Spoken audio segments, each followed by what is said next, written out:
Donc je travaille principalement en écoacoustique. Donc il s'agit d'étudier les environnements sonores et d'extraire de ces environnements sonores des informations pour traiter des questions d'écologie. Ça peut aller de l'estimation de la biodiversité locale dans un environnement, de la perturbation de la détection d'une perturbation dans un écosystème, ou bien de pouvoir suivre la restauration d'un système après perturbation par exemple. Je voulais aussi vous parler d'un projet qui s'est lancé en début de confinement en France. Alors ça s'est lancé à partir de la France, mais c'est un projet international. Donc il s'est monté avec Samuel Chaléa, Nicolas Farrugia et Jérémy Froidevaux et moi-même.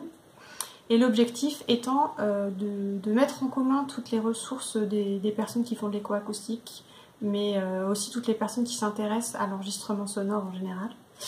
Donc de mettre nos ressources en commun pour essayer de capturer en fait et d'étudier les changements d'environnement sonore dans nos villes qui sont sujettes à fermeture en ce moment, donc tout le monde étant confiné chez soi.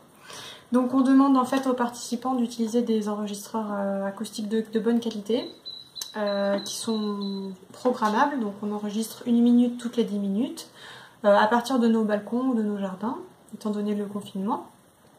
Et on met donc tout ça en commun sur une base de données qui va être mise en ligne et qui va être publiée. Ce projet s'appelle Silent Cities. Il compte aujourd'hui près de 200 participants dans le monde entier. Nous ont rejoint des scientifiques, mais pas seulement. On a aussi des artistes, des journalistes, des ingénieurs du son, des personnes qui ont donc du matériel audio sous la main et qui nous aident à faire ces enregistrements. Et on va donc enregistrer pendant le confinement et pendant les phases de déconfinement et aussi après quand on aura un retour d'activité économique normale dans des villes dans le monde. Je vous souhaite à tous le meilleur confinement possible. À bientôt.